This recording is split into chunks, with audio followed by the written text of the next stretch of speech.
like and subscribe, and please comment. And the reason you want to do that is because you want to support educated, smart, ambitious women who are also feminine, who want to contribute good things to the world, because we need good things. Hello. This is my first get unready with me because I am experimenting with different forms of content and that kind of thing.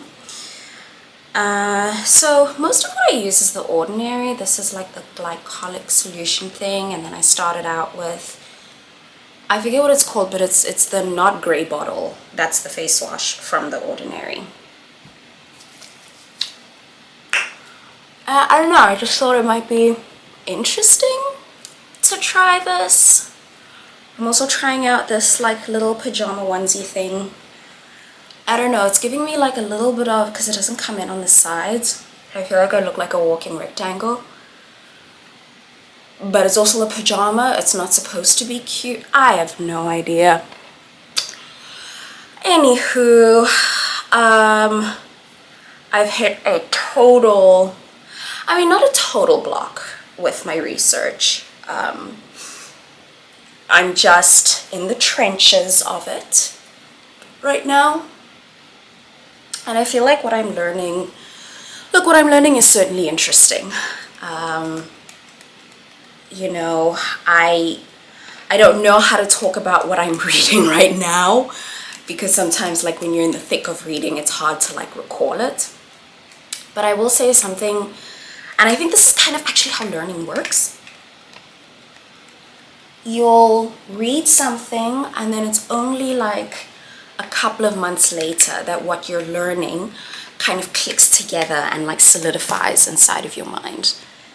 I'm just gonna put my earrings back on. They're my precious Swarovski earrings that I bought for myself because last year I did earn my master's degree whilst doing my PhD. Oh, I should probably just like learn to introduce myself. My name is Ellie. I am getting a PhD at Duke University in English literature. English as in the language, not English the country, because people throw apples at me if they think I'm studying the literature of the English, which I think is hilarious. Usually when I'm at home, which is South Africa, and you know, I tell people what I'm studying, and I say I study English literature, and the first thing they say is colonialism, which is funny. Right, the reason they're yelling colonialism at me is the idea that England has so effectively colonized our intellectual and inner lives that even our brilliant minds go to the study of England. And it's like, bitch, no, I study African literature written in English. Then the next thing that I often get is, you see, even the fact that it's in English is a problem. And sure, that's an argument. Okay, next is the hyaluronic acid. Oh, these are my earrings, by the way. And I love them so much. I actually got my double piercing with my mom, and then I bought these for my master's degree. And of course, when I earn my PhD, I'm going to buy myself another piece of jewelry. Anyway, right, they yell colonialism at the fact that like African literature is all written in English. And by the way, in case people didn't know, African literature is written in either usually English or French. And this was actually like a big conversation between Chinua Achebe and Ngugi wa Thiong'o, with Achebe arguing that a fascinating byproduct, and it matters to say byproduct, right? Like the English couldn't have anticipated this, but a fascinating byproduct of English colonialism is that someone who's in Nigeria is able to write a book in English that someone in South Africa and Sudan and Egypt is able to read. Because if all of African literature was written in, okay, up next is bio oil. Is it focusing? There we go. I fucking love this stuff.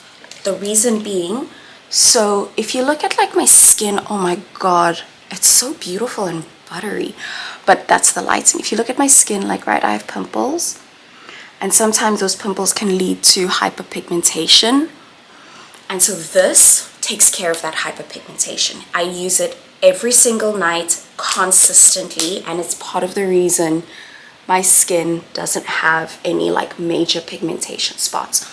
It obviously takes like a couple of weeks for it to work, but if you use it consistently, you'll be good. Anyway, back to Chinua Achebe. The byproduct of writing in English is that more people can actually read this literature, because if every single African writer wrote in their specific language, no one would be able to read it. And just to, kind of drive this point home, people often forget, not only are there 54 countries in the continent of Africa, South Africa alone has 11 official languages.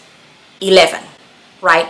Meaning, if every single South African writer wrote in their specific language, I would have to know Venda, Tsonga, Pedi, or whatever to be able to read their literature. And then that poses a difficulty then for a writer who has their ambitions set on like kind of more on the more global stage.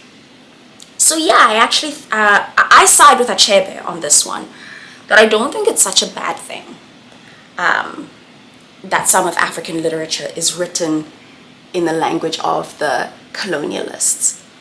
Because then there's the other thing we have to come to terms with, which is like, at some point, right, like, I grew up with my parents speaking Zulu, but if you ask me what my language is, it's English, right? I think in English, I dream in English. That's kind of how you know what your language is. So Ngugi wa Thiong'o's argument, and I think his argument is correct, I just don't agree. I think what he says is astute, I just don't agree with it. But generally what he's saying is that, and I think anyone who can speak a second language knows this. Anyone who speaks a second language knows this, but sometimes there is no way to translate like a certain saying or a certain phrase, or even like a certain aesthetic expression in every language, right? Sometimes that's just not translatable, and I've heard people say this about Gabriel Garcia Marquez, that like it's just a different experience reading him in Spanish, and I believe that. I really do believe that. And there's an argument to be made that, well, isn't that the job of translators, right? Should the writer not be able to... Wait, did I even finish what I was saying about Ngugi? The long and short of what he's saying is that the fact that African writers are writing in a language that is not the language of their own, the language of their dreams, the language of their thoughts.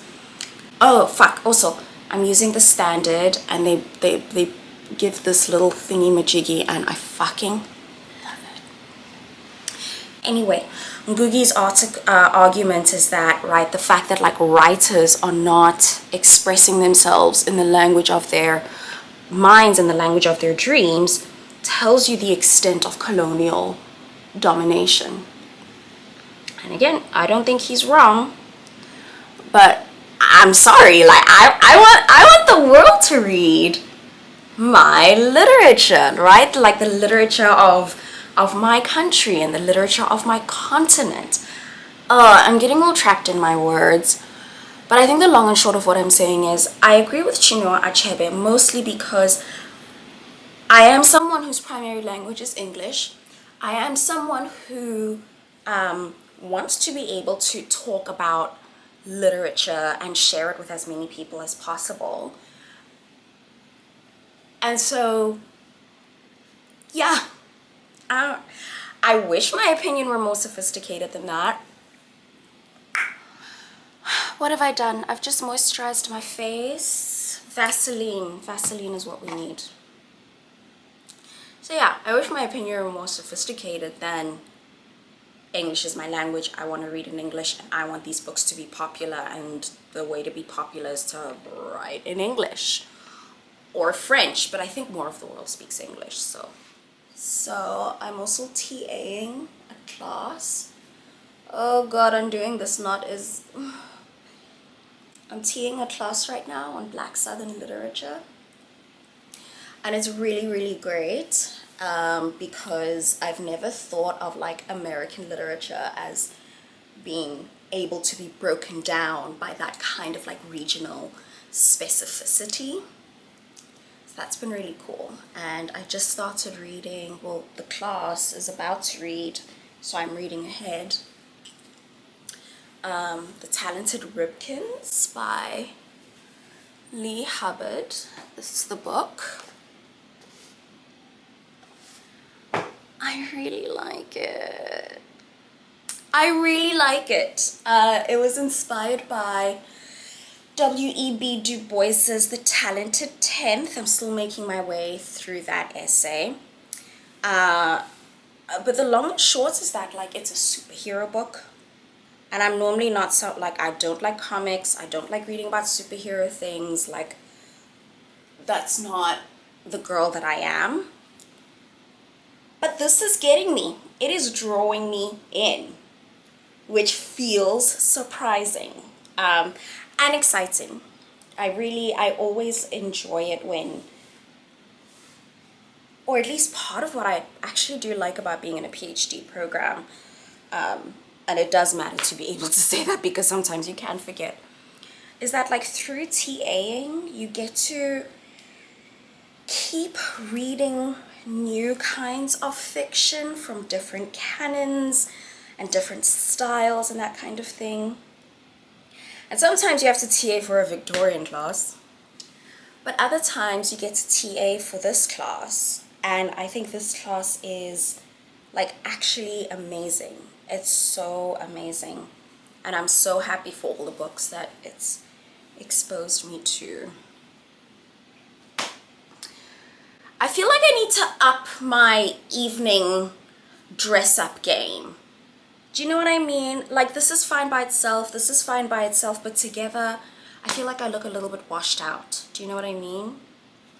Anyway, the quest for evening wear. Not evening wear. What would this category of clothing be? Loungewear? Bedwear, sleepwear, loungy sleep. Anyway, that was getting unready with me. Thank you so much for tuning in and for watching. Okay, you guys, have a good evening. Bye-bye.